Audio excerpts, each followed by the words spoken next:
دوسری چیز جس سے کہ انسان کے اوپر اللہ کی رحمت برستی ہے اس کو کہتے ہیں استغفار. استغفر اللہ ربی من کل ذنب واتوب الیہ. قرآن مجید میں اللہ رب العزت نے حکم فرمایا واستغفر اللہ، استغفار کرو. ہمارے اکابر یہ معمول بتاتے ہیں روزانہ، استغفر اللہ ربی من کل ذنب واتوب الیہ. اس کو دن میں کم از کم 100 مرتبہ صبح، 100 مرتبہ شام. زیادہ وقت ہو تو 200 مرتبہ بھی پڑھ سکتے ہیں. مگر جب پڑھ رہے ہوں تو ذرا اپنے گناہوں پر ندامت بھی دل میں محسوس کریں. یہ نہ ہو کہ زبان پہ استغفار چل رہا ہے اور دن میں گناہوں کے خیال چل رہے ہیں.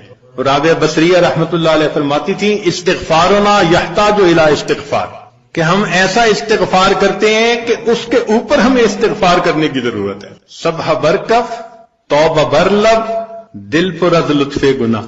ہاتھ میں تسبیح، زبان پہ توبہ اور دل گناہ کی لذت میں پڑا ہوا ہے. معصیت را خن میں آیت بر استغفار ماں، میرے استغفار کے اوپر تو گناہ بھی کھڑا ہنس رہا ہے. تو ایسا استغفار نہ ہو.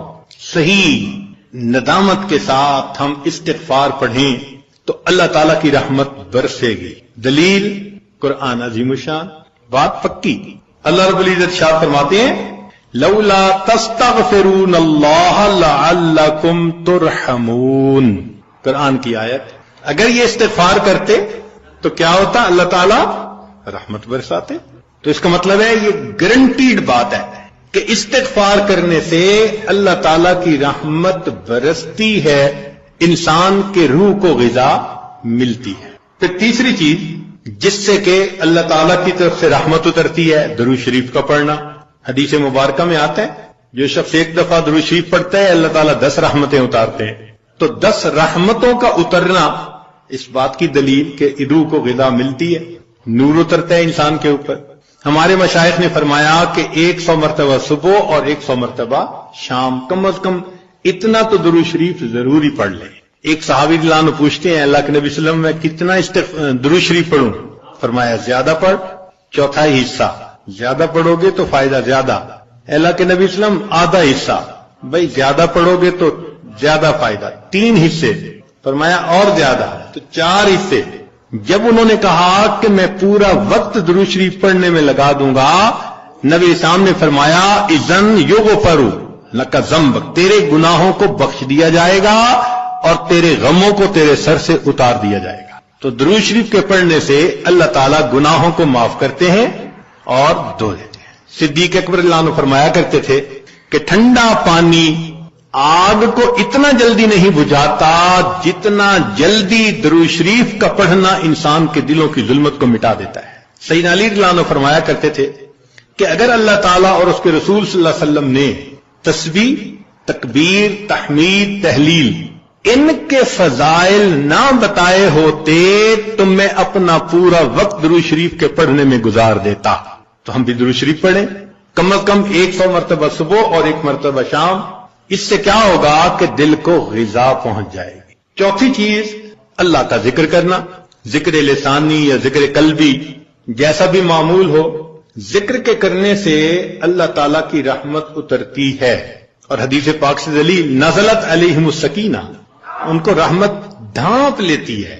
ملائکہ آ جاتے ہیں ان کے اوپر جہاں لوگ مل بیٹھتے ہیں مختلف جگہوں سے آئے ہوئے اللہ کو یاد کرنے کے لیے. تو ذکر کرنے سے سکینہ کا نازل ہونا بھی اس بات کی دلیل کہ انسان کے دل کو غذا ملتی ہے.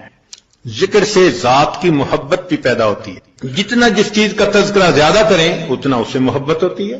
تو کثرت ذکر کا حکم اس لیے کہ اس سے اللہ رب العزت کی محبت انسان کے دل میں پڑتی. یہ نغمہ فصل گلو لالا کا نہیں پابند، بہار ہو کے خزاں لا الہ الا اللہ. ہمیشہ ذکر کرنا ہے، ہر وقت کرنا ہے.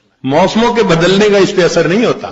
اس لیے ہمارے اکابر صبح شام کا کچھ وقت تھا جس میں تنہائی میں بیٹھ کے اللہ کا ذکر کثرت کے ساتھ کیا کرتے. پھر 5ویں چیز جس سے کہ انسان کے اوپر رحمت اترتی ہے وہ ہے اتباع سنت. جتنا ہر عمل سنت کے مطابق ہوتا جائے گا اتنا اللہ کی رحمت ہم پہ برستی جائے گی. جتنا ہر عمل سنت کے مطابق. اس لیے ہمارے سلسلہ آگے نقشبندیہ میں بیعت ہونے کے بعد پہلا کام یہی بتاتے ہیں ہر کام کو سنت کے مطابق کرنا ہے، سر کے بالوں سے لے کے پاؤں کے ناخنوں تک اپنے آپ کو سنت کے مطابق ڈھالنا ہے۔ کیوں؟ ایک تو اجر ہے، ایک قرب ہے، اللہ کی محبوبیت ملتی ہے، اور تیسرا یہ چیز انسان کے روح کی غذا بھی ہے۔ دلیل قرآن عظیم الشان میں سے ارشاد فرمایا اطیعوا اللہ والرسول لعلکم ترحمون، اللہ اور اس کے رسول کی اطاعت کرو تو کیا ہوگا؟ تمہارے اوپر رحمت برسے گی۔ تو اتباع سنت سے بھی انسان پر رحمت برستی ہے۔ پھر چھٹی چیز اہل اللہ کی صحبت اختیار کرنا۔ قرآن مجید میں تو حکم دیا گیا یا ایھا الذین آمنوا اتقوا اللہ وکونوا مع الصادقین، یہ کونوا حکم ہے، اور حدیث پاک میں بھی حکم دیا گیا۔ نبی علیہ السلام نے ارشاد فرمایا علیکم بمجالسۃ العلماء واستماع کلام الحکماء فإن اللہ تعالی یحیی القلب المیت بنور الحکمہ کما یحیی الارض المیت بماء المطر، کہ جس طرح بارش کے اترنے سے اللہ مردہ زمین کو زندہ کر دیتے ہیں، اسی طرح اہل اللہ کی حکمت بھری باتوں سے اللہ دلوں کو زندہ فرماتا۔ تو دلوں کو غذا کا ملنا حدیث سے ثابت ہے۔ اسی لیے تو فرمایا کہ انسان کہیں نہ کہیں اپنا تعلق جوڑے۔ مجدد ثانی رحمۃ اللہ فرماتے ہیں کہ ان مشائخ کی نظر شفا اور ان کا کلام کیمیا ہے، ان کا کلام کیمیا اور ان کی نظر شفا ہے۔ یہ 10 اسباب ہمیں زبانی یاد ہونے چاہیے تاکہ ہم ان کے ذریعے سے اپنے گناہوں کی بخشش کا بندوبست کر لیں۔ سب سے پہلا سبب استغفار۔ استغفار کہتے ہیں کہ اپنے گزرے ہوئے گناہوں پر نادم ہونا۔ شریعت نے کہا الندم توبۃ، ندامت یہ توبہ ہے، اور حدیث مبارکہ میں ہے کہ قیامت کے دن سب سے زیادہ خوش انسان وہ ہوگا من وجد فی صحیفتہ استغفارا کثیرا، جس کے نام اعمال میں کثرت کے ساتھ استغفار لکھا ہوا ہوگا۔ تو ہمیں کثرت سے استغفار پڑھنا چاہیے۔ چنانچہ ایک شخص حضرت حسن اللہ عنہ کے پاس آیا، حضرت بہت گناہگار ہوں، کوئی عمل بتائیں۔ فرمایا استغفار پڑھو۔ ایک اور آدمی آیا، حضرت بارش نہیں ہو رہی، کوئی عمل بتائیں۔ فرمایا استغفار پڑھو۔ پھر ایک آدمی آیا کہ حضرت بہت قرضہ چڑھ گیا، دعا کریں کہ کوئی اسباب بن جائیں رزق کے، مال کے، تاکہ قرضہ اتر جائے۔ فرمایا استغفار پڑھو۔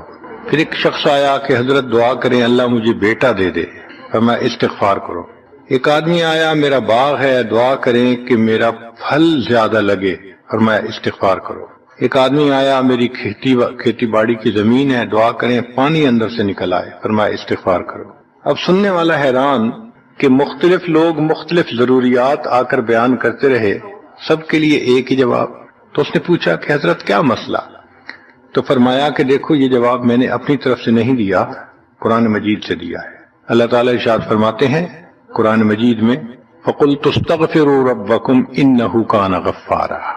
تو سب سے پہلے استغفار کرنے سے گناہوں کی بخشش ہوتی ہے۔ يُرْسِلِ السَّمَاءَ عَلَيْكُمْ مِدْرَارًا، تمہارے اوپر اللہ بارشیں برسائے گا۔ وَيُمْدِدْكُمْ بِأَمْوَالٍ، اللہ مال کے ذریعے تمہاری مدد کرے گا۔ وَبَنِينَ، اور بیٹوں کے ذریعے مدد کرے گا۔ وَيَجْعَلْ لَكُمْ جَنَّاتٍ، اور اللہ تعالیٰ تمہیں درختوں پہ پھل زیادہ عطا کرے گا۔ وَيَجْعَلْ لَكُمْ أَنْهَارًا، اور اللہ تعالیٰ تمہارے لیے زمین سے چشمے جاری فرما دے گا۔ آپ اگر غور کریں تو ہماری روز مرہ کی جو پریشانیاں ہیں وہ انہی میں سے ہیں۔ کوئی بیٹے کے لیے پریشان، کوئی کاروبار کے لیے پریشان، کوئی قرضوں کی وجہ سے پریشان۔ اس کا مطلب یہ کہ اگر ہم استغفار کرنے کی عادت ڈال لیں تو ہمیں کسی اور عمل کی ضرورت ہی نہیں ہے۔ اور یہ عمل قرآن مجید میں بتایا گیا ہے، یہ پروردگار عالم کا کلام ہے۔ ہم استغفار کم کرتے ہیں، کم از کم 100 مرتبہ صبح اور شام استغفار کا کرنا معمول بنا لینا چاہیے۔ آپ لوگ ڈرائیو کرتے ہیں اپنے دفتر جاتے ہوئے تو راستے میں جو آدھا گھنٹہ لگتا ہے اس میں کیا کرنا ہوتا ہے؟ بعض لوگ نعت سن لیتے ہیں، تلاوت سن لیتے ہیں، وہ بھی عبادت ہے، لیکن اس سے زیادہ بہتر یہ ہے کہ انسان خود پڑھے کچھ۔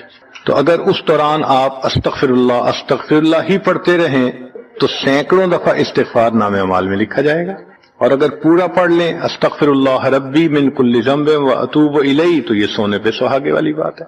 تو اپنے ٹائمنگز کو ایسے ایڈجسٹ کریں کہ اس میں درود استغفار کثرت کے ساتھ آپ پڑھ سکیں۔ چونکہ حدیث پاک میں یہ فرمانا کہ قیامت کے دن وہ بندہ بہت خوش ہوگا جس کے نام اعمال میں استغفار زیادہ ہوگا۔ دوسرا سبب ہے توبہ۔ توبہ اور استغفار بہت قریب قریب ہیں، ان میں لائن آف ڈیمارکیشن ڈالنا تھوڑا ڈیفیکلٹ ہے، مگر علماء نے لکھا ہے کہ استغفار پچھلے گناہوں پہ ریپینٹنس کو کہتے ہیں، اور توبہ آئندہ گناہوں کو کمٹ نہ کرنا، اس کی کمٹمنٹ کرنا، عزم کرنا، اس کو کہتے ہیں۔ توبہ عزم جازم، ایک عہد کرنا کہ میں نے آج کے بعد گناہ نہیں کرنا، یہ توبہ کہلاتا ہے۔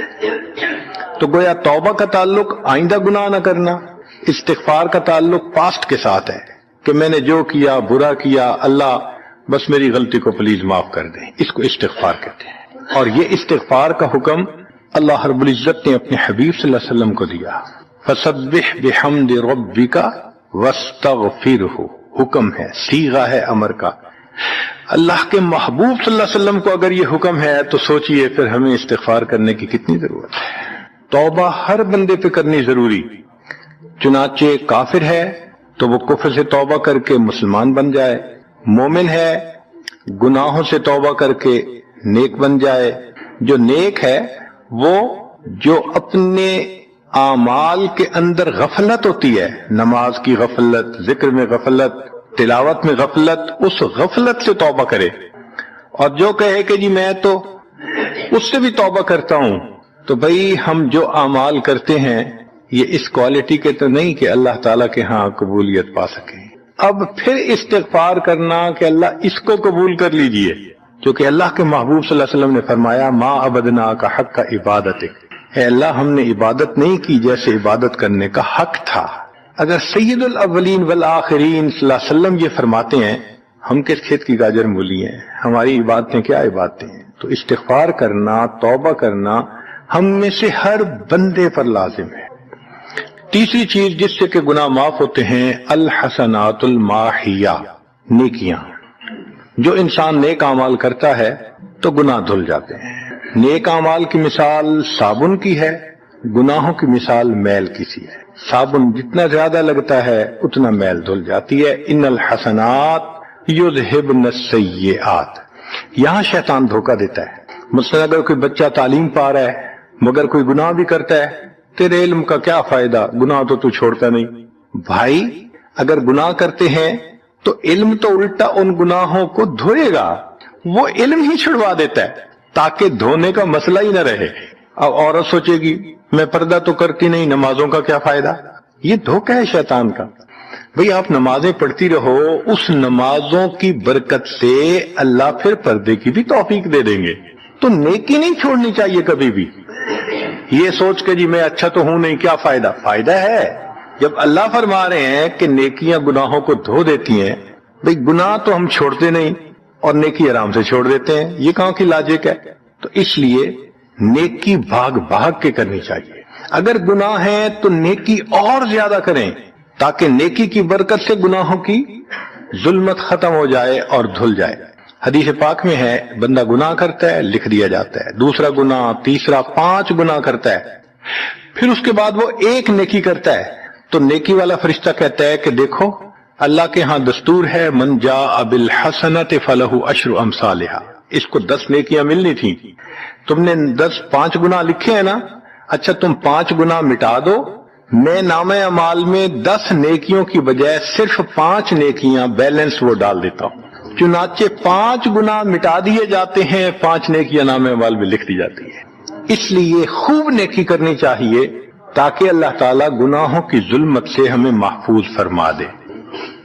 چوتھی چیز جس سے کہ گناہ معاف ہوتے ہیں، دعاء المؤمنین للمؤمن، جو ایمان والے ایک دوسرے کے لیے دعائیں کرتے ہیں اس سے بھی گناہ معاف ہوتے ہیں۔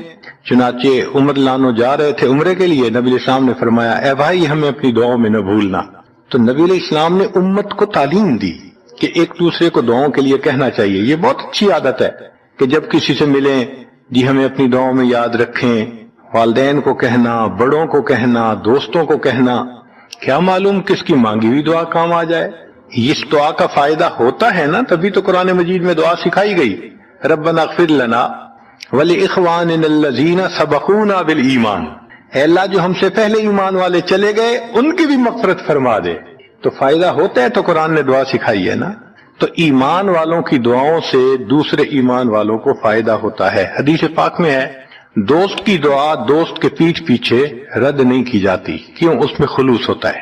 تو اس لیے حدیث پاک میں ہے، مسلم شریف کی روایت ہے کہ اگر کوئی آدمی فوت ہو جائے اور 40 آدمی جنازہ پڑھ لیں جو ایمان والے ہوں، توحید والے ہوں، فرمایا ما من رجل مسلم یموت فیقوم علی جنازتہ 40 رجلا لا یشرکون باللہ شیئا الا شفعهم اللہ فی، اللہ 40 بندوں کی نماز جنازہ کو قبول کر کے میت کی مغفرت فرما دیتے ہیں۔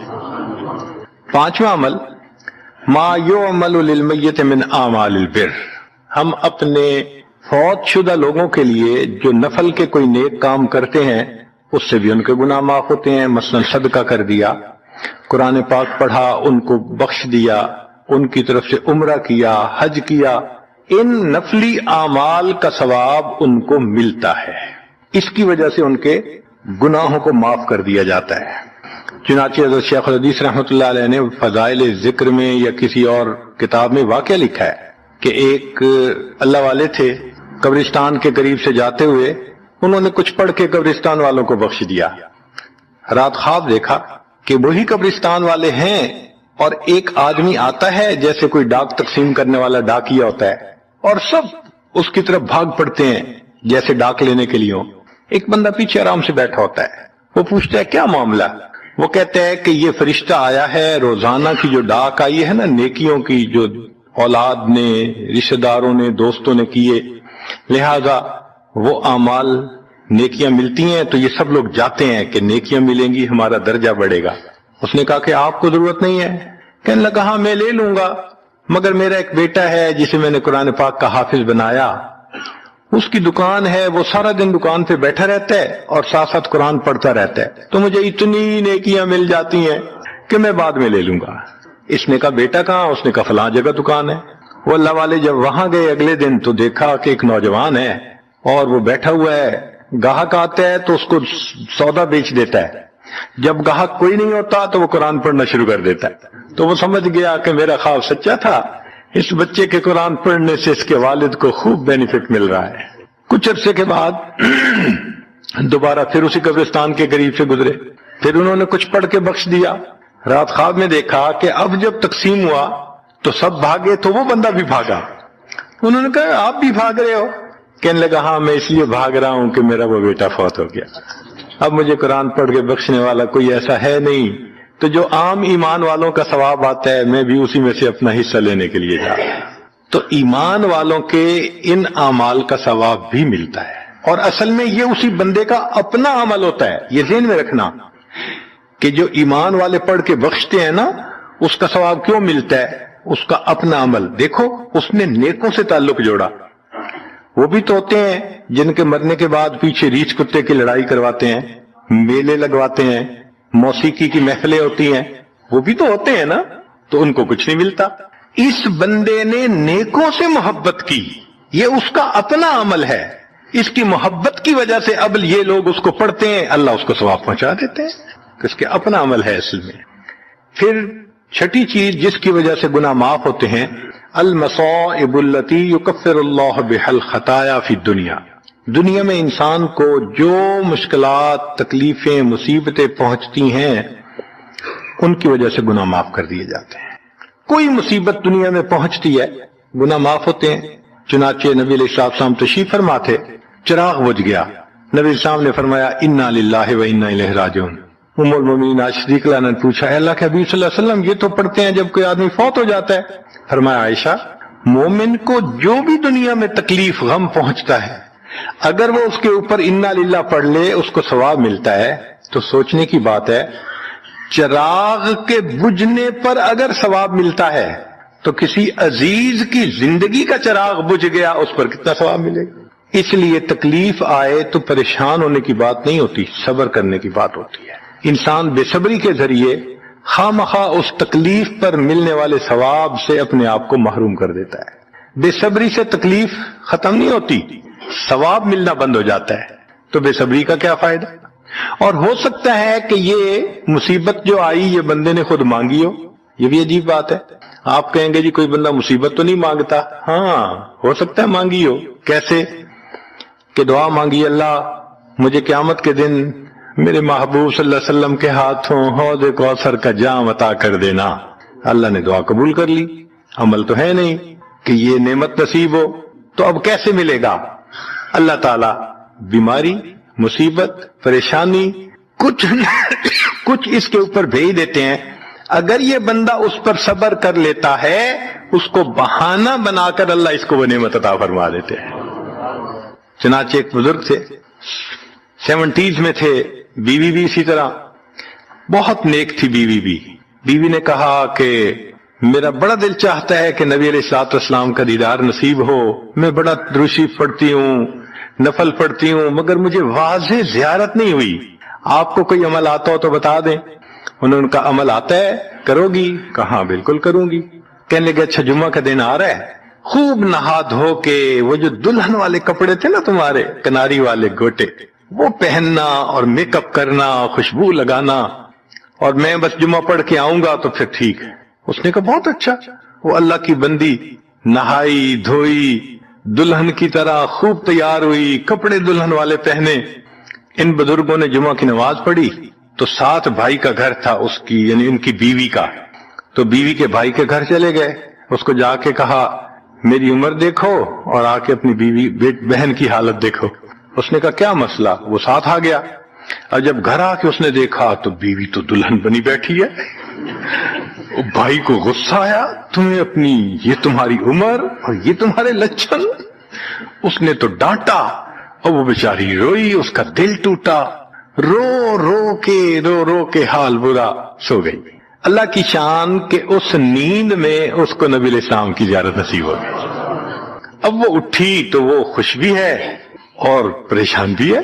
خوش اس بات پہ کہ زیارت ہو گئی اور پریشان اس بات پہ کہ میاں نے کیا کیا، خود کہا دلہن بنو اور خود بھائی سے مجھے ڈانٹ پڑوا دی. تو پھر اس نے پوچھا کہ آپ نے ایسا کیوں کیا؟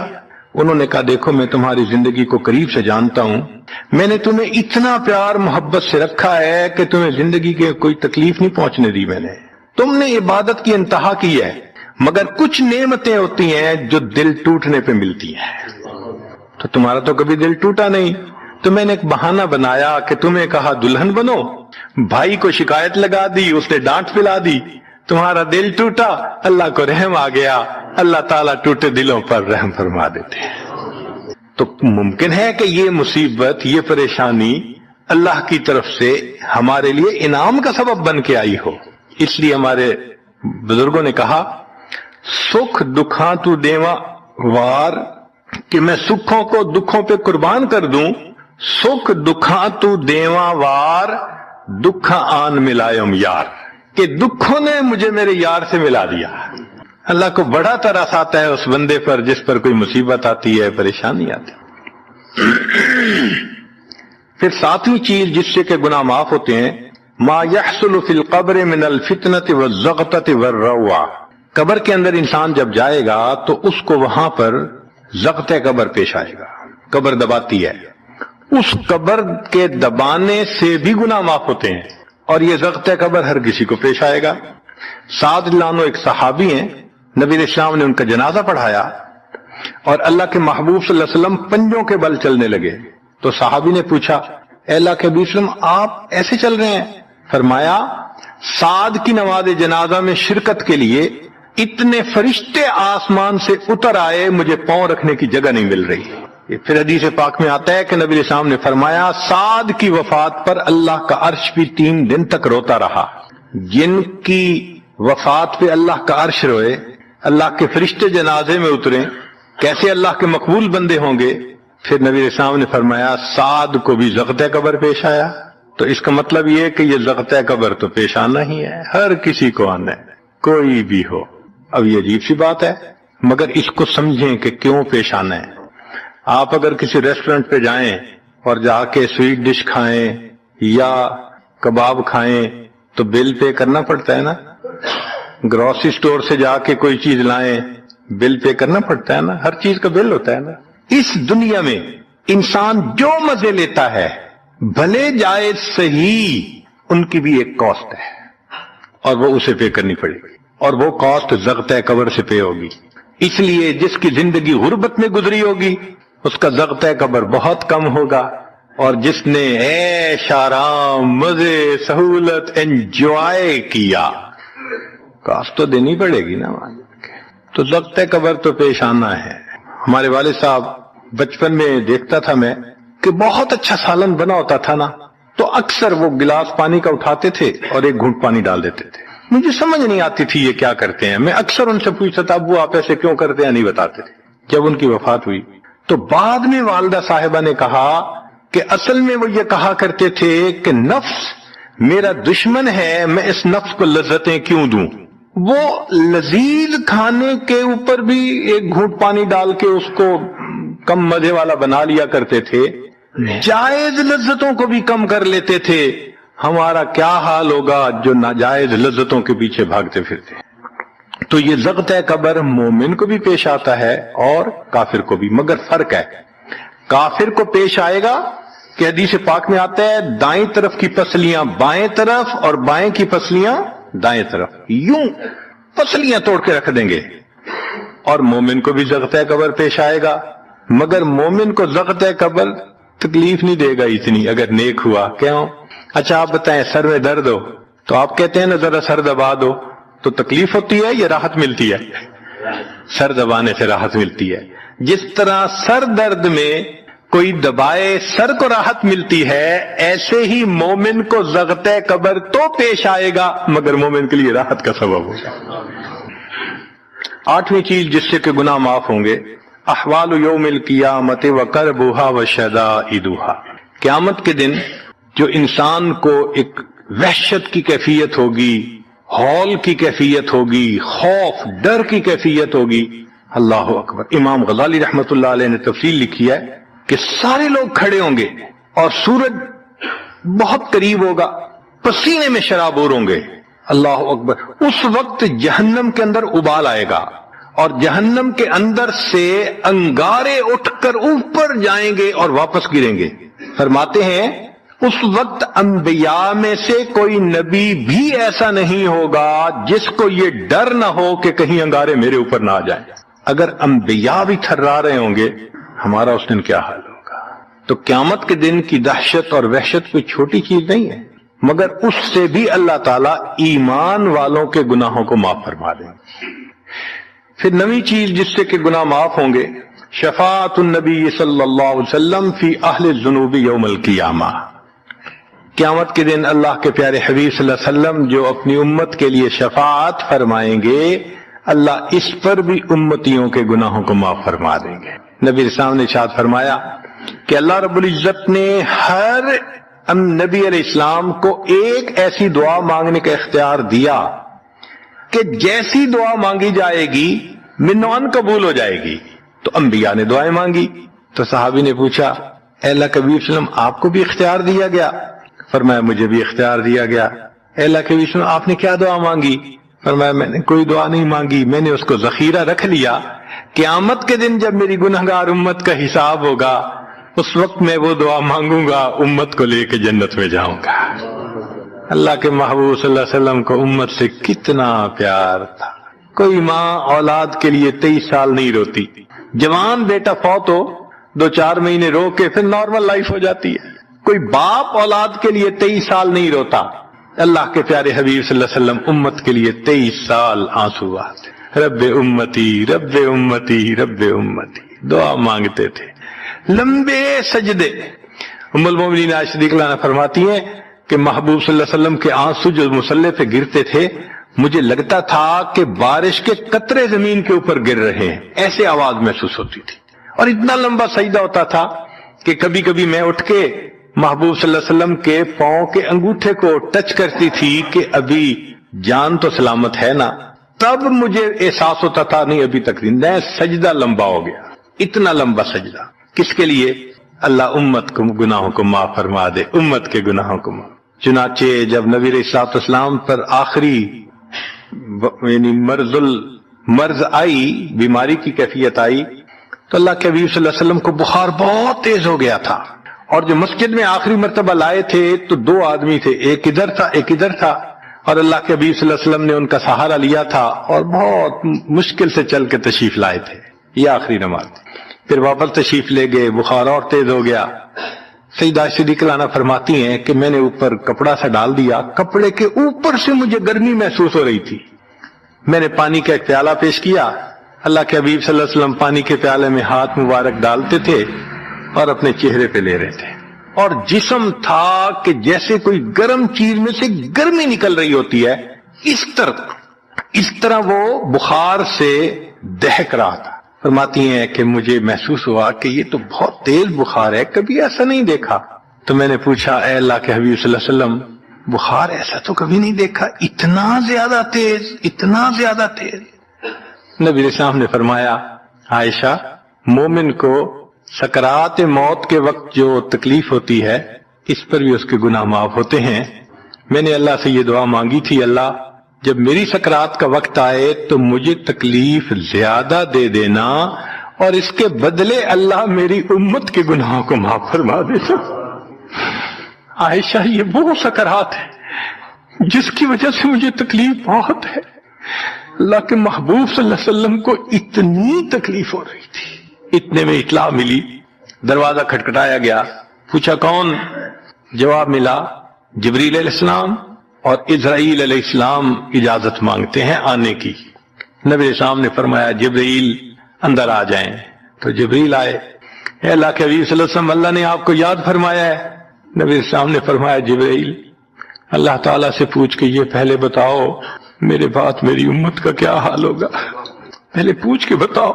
جبریل علیہ السلام نے اللہ تعالیٰ سے پوچھا، رب کریم نے کہا، فرمایا میرے محبوب سے جا کر کہہ دو اے محبوب آپ کے بعد آپ کی امت کو تنہا نہیں چھوڑیں گے. جب نبی علیہ السلام کو تسلی ہو گئی، محبوب نے فرمایا اچھا ملک الموت کو بھی اندر آنے لگا. اللہ کے محبوب صلی اللہ علیہ وسلم کو امت سے ایسی محبت تھی. اللہ اکبر.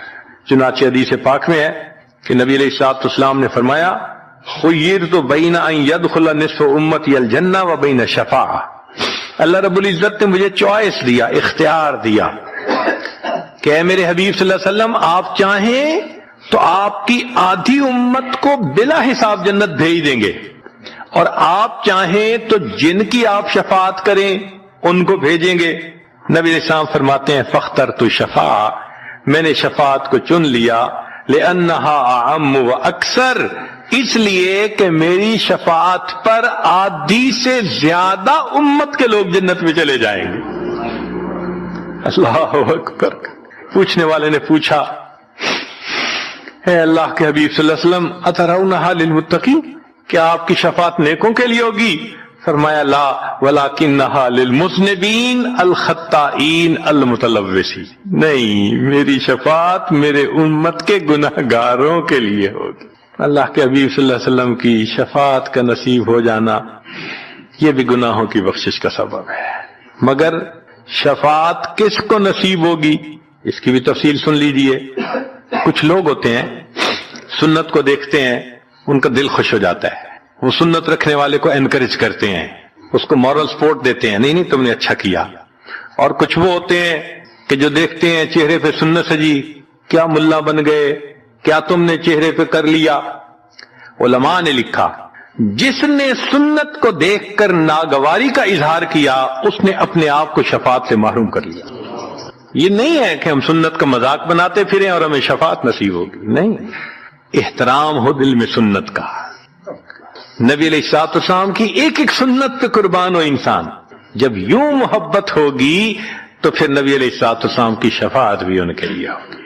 10واں سبب جس سے کہ گناہ معاف ہوں گے، رحمت اللہ و عفوہ و مغفرتہ بلا سبب من العباد.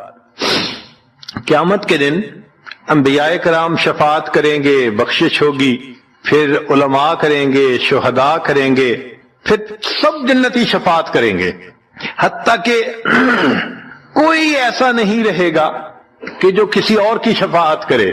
اور وہ لوگ جہنم میں ہوں گے کہ جن کا کوئی جنتی واقع بھی نہیں ہوگا. اللہ اکبر. سالوں وہ جہنم میں جلتے رہیں گے، جلتے رہیں گے. پھر ایک وقت آئے گا کہ ان میں سے جن کے دل میں تھوڑا سا بھی ایمان ہوگا نا، اگرچہ اس کی شفاعت کرنے والا کوئی نہیں ہوگا، ان کو بھی اللہ بخشنے کا سبب بنائیں گے۔ وہ کیسا ہوگا؟ حدیث پاک میں آتا ہے کہ یہ جو ایمان والے ہوں گے نا، ان کے اور کافروں اور مشرکین کے درمیان جو دیوار تھی نا آگ کی، اس کو ذرا ٹرانسپیرنٹ اللہ بنائیں گے۔ تو مشرکین دیکھیں گے اور کہیں گے ہم تو جل ہی رہے تھے، اور تم تو کلمہ پڑھتے تھے، تم بھی یہاں جل رہے ہو۔ تو وہ جب ان کو کلمے کا تانا دیں گے کہ تمہارا نام تو مسلمانوں والا تھا نا، تو اس وقت وہ جہنمی اللہ سے فریاد کریں گے، اللہ تیری توحید کا تانا دیتے ہیں، کہاں گیا تمہارا خدا، تم بھی ہمارے ساتھ جل رہے ہو۔ جب وہ فریاد کریں گے، اللہ تعالیٰ جبرائیل علیہ السلام کو فرمائیں گے، جبرائیل جاؤ، جس کے دل میں ذرہ برابر بھی تمہیں ایمان نظر آتا ہے اس کو بھی جہنم سے نکالنا، ان کو بھی جہنم سے نکال دیا جائے۔ پھر اس کے بعد وہ بچیں گے کہ جن کا ذرہ ایمان بھی نہیں فرشتے کو نظر آئے گا، مگر اللہ فرمائیں گے انبیاء نے بھی شفاعت کر لی، شہداء نے بھی، علماء نے بھی، جنتیوں نے بھی، اب میں اپنی رحمت کا اظہار کرتا ہوں، میں بھی تو بندوں سے محبت کرتا ہوں۔ حدیث پاک میں ہے ثلاثہ حشیات، یوں کر کے اگر گندم ہونا اور انسان دونوں ہاتھوں کو ایسے کرے تو اس کو لپ کہتے ہیں، لپ بھرنا، تو اس میں ہزاروں چاول کے دانے آ سکتے ہیں۔ سوچئے اللہ رب العزت لپ بھریں گے تو وہ کتنی بڑی ہوگی، کھربوں لوگ ہوں گے، ایک لپ کو بھر کے نکالا جائے گا، پھر دوسری کو نکالا جائے گا، پھر تیسری لپ بھر کے نکالیں گے، پھر ایک حوض ہوگا، کہا جائے گا جہنمی کو اغتسل فی ھذا الغدیر، اس حوض کے اندر تم جاؤ غسل کرو۔ جب وہ غسل کریں گے بالکل ان کے جسم صحیح سلامت ہو جائیں گے، پھر اللہ تعالیٰ ان کو جنت عطا فرمائیں گے، مگر ان کے ماتھے پر لکھا ہوا ہوگا اتقاء الرحمن، کہ رحمان نے اپنی رحمت سے ان کو رعایتی پاس کر دیا، وہ جنت میں جائیں گے۔ اب جو جنت میں جائیں گے تو جنتی لوگ ان کے ساتھ ملیں گے، خوش ہوں گے، مگر کہیں کہیں کوئی ان کو کہے گا ہم تو اللہ کے فضل سے سیدھا آ گئے، تم تو آیا فلاں جگہ سے آئے ہو نا، رعایتی پاس ہو۔ اب جب ان کو رعایتی پاس کا تانا ملے گا تو ان کو عجیب لگے گا، پھر ایک وقت آئے گا کہ یہ سب اتقاء الرحمن اللہ کے سامنے فریاد کریں گے، اللہ آپ نے اپنی رحمت سے جہنم سے نکال دیا، جنت بھیج دیا، یہ جو مہر ایک لگا دی یہ بھی تو اتار دیجئے نا۔ تو اللہ تعالیٰ ان کی مہر کو ختم فرمائیں گے اور یہ جنت میں رہنے لگ جائیں گے۔ امام غزالی رحمت اللہ علیہ اس واقعے کو نقل کرنے کے بعد لکھتے ہیں، میرا کوئی عمل ایسا تو نہیں کہ میں امید کروں کہ میں جنت چلا جاؤں گا، کاش اللہ مجھے ان اتقاء الرحمن میں شامل فرما لیتے۔ اللہ تعالیٰ فرماتے ہیں وَفِي أَمْوَالِهِمْ حَقٌّ مَّعْلُومٌ لِلسَّائِلِ وَالْمَحْرُومِ، ان کے مالوں میں حق ہے، محروم کا بھی اور سائل کا بھی۔ حدیث مبارکہ میں آتا ہے کہ اللہ تعالیٰ بعض بندوں کو بہت کھلا رزق دیتے ہیں، اور اس کا مقصد یہ ہوتا ہے کہ اس کو وہ دین پہ خرچ کریں، غریبوں پہ خرچ کریں۔ اگر وہ خرچ کرتے رہتے ہیں تو ان کو اللہ تعالیٰ رزق دیتے رہتے ہیں، اور اگر وہ خرچ کرنا بند کر دیتے ہیں تو اللہ تعالیٰ ان کا رزق بھی بند کر دیتے ہیں۔ آپ نے زندگی میں کئی مثالیں دیکھی ہوں گی، کاروبار بھی بڑا اچھا تھا، حضرت مٹی کو ہاتھ لگاتے تھے سونا بن جاتی تھی، آج تو سونے کو ہاتھ لگائے مٹی بن جاتی ہے۔ جی ہاں، جب اللہ نے دروازے کھولے تھے اس وقت ہمیں صرف اپنا من یاد رہا، دوسروں کی یاد نہیں آئی۔ کوئی بھوکا سوتا ہے، کوئی پیاسا ہوتا ہے، غریب کے بچے ننگے ہیں، اس کو زکوٰۃ دینی چاہیے، طلباء کو مسجد مدرسوں کے اندر اتنا دینا چاہیے کہ ان کو کھانا ہر 3 وقت کا آرام کے ساتھ مل سکے۔ اس کی طرف کوئی دھیان نہیں ہوتا، صرف ایک ہوتا ہے اپنا گھر، اپنی گاڑی، اپنی بیوی، اپنے بچے، اپنی جائیداد، اپنا بینک بیلنس۔ تو یہ جو اپنا اپنا اپنا ہوتا ہے نا، یہ بندے کو لے بیٹھتا ہے۔ تو فرمایا کہ تو حاصل کر آخرت کا گھر اس کے ذریعے سے، وَلَا تَنْسَ نَصِيبَكَ مِنَ الدُّنْيَا، اور دنیا سے بھی اپنے حصے کو نہ بھول۔ اللہ نے یہ نہیں کہا کہ تم 100% خرچ کر دو، نہیں، تم تھوڑا سا اس سے خرچ کرو۔ اب دیکھیں، زکوٰۃ پورے مال کے اوپر نہیں، جو مال فالتو ہو، جس پر 1 سال گزر جائے ایسا نصاب کا مال پھر زکوٰۃ فرض ہوتی ہے۔ اس کا مطلب یہ کہ اتنا مال فالتو تھا کہ پورا سال اس کو خرچ کرنے کی ضرورت پیش نہیں آئی، اپنے پاس ہی رہا۔ اب فالتو مال میں سے اللہ چاہتے تو کہہ دیتے نصف لی و نصف لک، آدھا میرے لیے میرے بندے اور آدھا تیرے لیے۔ اللہ نے ایسا نہیں کیا۔ اللہ نے فرمایا کہ دیکھو تو 2.5% زکوٰۃ دے دے اور باقی 97.5% تیری تنخواہ ہے، تو عیش کر، تیرا مال پاک ہو جائے گا اور تیرا مال ہمارے حفاظت میں آ جائے گا۔ شریعت نے ایشورنس دی کہ تم زکوٰۃ ادا کرو گے تو ہم تمہارے مال کے محافظ بن جائیں گے۔ تو اللہ تعالیٰ یہ چاہتے ہیں کہ یہ نظام سوسائٹی کے اندر جاری و ساری رہے۔ وَأَحْسِنْ كَمَا أَحْسَنَ اللَّهُ إِلَيْكَ، اور نیکی کر جیسے اللہ نے تیرے ساتھ نیکی کی ہے۔ وَلَا تَبْغِ الْفَسَادَ فِي الْأَرْضِ، اور زمین میں فساد نہ رچا۔ ان اللہ لا يحب المفسدین، اللہ تعالیٰ مفسدین کو پسند نہیں کرتے۔ یعنی بندے کو اس کا ریٹرن ملتا ہے، یہ نہیں ہو سکتا کہ اللہ کے راستے میں خرچ کرے اور اس کا بدلہ نہ ملے۔ انفاق کا لفظ نفق سے بنا ہے، نفق کہتے ہیں سرنگ کو، اور سرنگ میں انسان ایک طرف سے داخل ہو کر نکلتا ہے پھر کوئی دوسرا داخل ہو سکتا ہے۔ اس کا مطلب یہ ہوا کہ جو تمہارے پاس پہلا رزق ہے اس کو تم نکالو گے تب دوسرا رزق ملے گا۔ اس لیے فرمایا وما تنفقوا من خیر یوفى الیکم، جو تم خرچ کرو گے تمہیں اس کا بدلہ مل کر رہے گا۔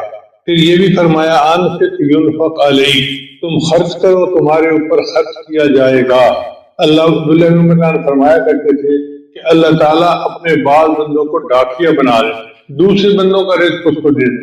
مثلاً 100 روپے اللہ اس کو دیتے ہیں، اب اللہ تعالیٰ کی ڈیمانڈ یہ ہوتی ہے کہ میرے بندے اس میں سے 2.5% جو زکوٰۃ ہے وہ تم میرے بندوں میں تقسیم کرو، جو محتاج ہیں جو غریب ہیں ان میں، اور تمہاری تنخواہ کتنی ہوگی؟ 97.5%۔ اللہ اکبر کبیرہ۔ آپ نے کبھی دنیا میں کوئی ایسا مالک دیکھا جو 2.5% تقسیم کرنے پر 97.5% بندے کو تنخواہ دے رہا، مگر وہ بندہ خرچ نہیں کرتا، اس کو پیسے مل جاتے ہیں، وہ اس کے اوپر سانپ بن کے بیٹھ جاتا ہے اور اس کو اپنی ذات کے لیے استعمال کرتا ہے۔ تو صاف ظاہر ہے جب ڈاک آگے نہیں پہنچائی جائے گی تو اللہ تعالیٰ کوئی دوسرا ڈاکیا بنا لیں گے، تو اللہ تعالیٰ پھر ڈاک کسی اور طرف سے پہنچانا شروع کر دیتے ہیں۔ پھر اس کو فکر ہوتی ہے، بھاگا آتا ہے۔ حضرت ایک وقت تھا مٹی کو ہاتھ لگاتے تھے سونا بنتی تھی، آج تو سونے کو ہاتھ لگاتے ہیں تو مٹی بن جاتا ہے۔ ہاں، جب سونا بنتی تھی تو وہ سارا تمہارا نہیں تھا، اس میں اللہ نے اپنے اور بندوں کا بھی رزق رکھا ہوا تھا، تم نے وہ رزق نہیں پہنچایا، اب تمہیں تمہاری نوکری سے معزول کر دیا گیا اور وہ رزق اللہ تعالیٰ کسی اور کے ذریعے سے ان کو پہنچا رہے ہیں۔ رابع بصری کے پاس ایک مرتبہ مہمان آئے تو 10 مہمان، گھر میں کچھ کھانے کو تھا نہیں۔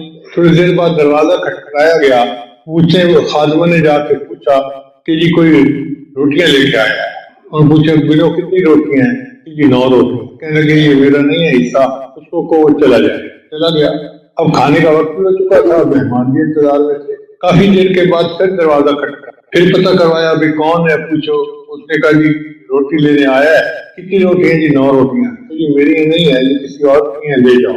اب دیر بھی کافی ہو گئی تھی، مہمان بھوک لگی ہوئی تھی۔ کافی دیر کے بعد پھر دروازہ کھٹکا تو رابع بصریہ نے کہا کہ جاؤ دیکھو۔ کہا جی کہ بندہ آیا ہے کہتے ہیں 9 روٹی، نہیں میری روٹیاں نہیں ہیں۔ آپ کیوں نہیں لے رہی؟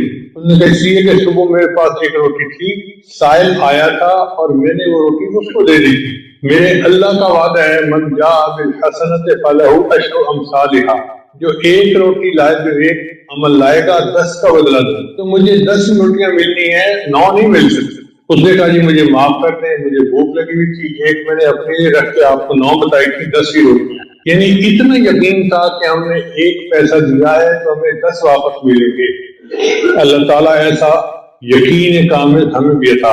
چوتھا عمل ہے دین کی خاطر ہجرت کرنا۔ چنانچہ جو بندہ دین کے لیے ہجرت کرتا ہے اللہ تعالیٰ اس کے رزق میں برکت عطا فرماتا ہے۔ نبی اسلام نے ارشاد فرمایا وَمَن يُهَاجِرْ فِي سَبِيلِ اللَّهِ، اللہ تعالیٰ قرآن مجید میں فرماتے ہیں وَمَن يُهَاجِرْ فِي سَبِيلِ اللَّهِ يَجِدْ فِي الْأَرْضِ مُرَاغَمًا كَثِيرًا وَسَعَةً، جو اللہ کے راستے میں ہجرت کرے گا اسے جائے پناہ بھی ملے گی اور اس کے رزق میں وسعت بھی ہوگی۔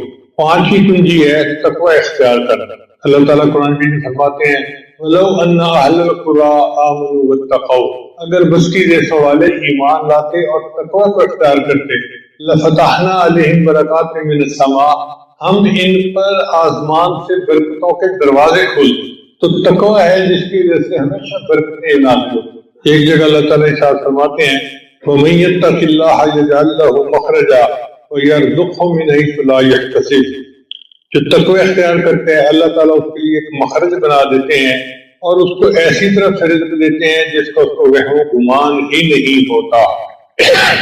سفیان ثوری رحمۃ اللہ فرمایا کرتے تھے اتق اللہ فما رأیت تقیا محتاجا، تقوی اختیار کرو، میں نے کسی متقی کو کبھی محتاج نہیں دیکھا۔ پی ایچ ڈی ڈاکٹر جو دنیا کے پڑھے لکھے ہوتے ہیں ہم نے ان کو محتاج دیکھا ہے، ہم نے ان کو در بدر ٹھوکریں کھاتے دیکھا ہے، لیکن ہم نے کبھی کسی متقی بندے کو محتاج نہیں دیکھا، اس لیے کہ اللہ ان کے لیے رزق کے دروازے کھول دیتا ہے۔ امام مسلم رحمۃ اللہ علیہ کا مشہور واقعہ ہے کہ ان کی موت کا سبب بنا مطالعہ کر رہے تھے اور 7 کھجوریں کھا رہے تھے، تو زیادہ کھجوریں کھانے کی وجہ سے ان کی موت آ گئی۔ تو متقی لوگوں کی موت زیادہ کھانے سے تو آئی، بھوک پیاس سے نہیں آئی۔ اگلی کنجی رزق ہے کثرت کی عبادت۔ نبی نے سامنے ارشاد فرمایا یا ابن آدم، اے ابن آدم تفرغ لعبادتی، حدیث قدسی ہے، اللہ فرماتے ہیں اے ابن آدم میری عبادت کے لیے فارغ ہو جا، املا صدر کا غنا، میں تیرے سینے کو غنا سے بھر دوں گا، واسد فقر کا، اور تیرے فقر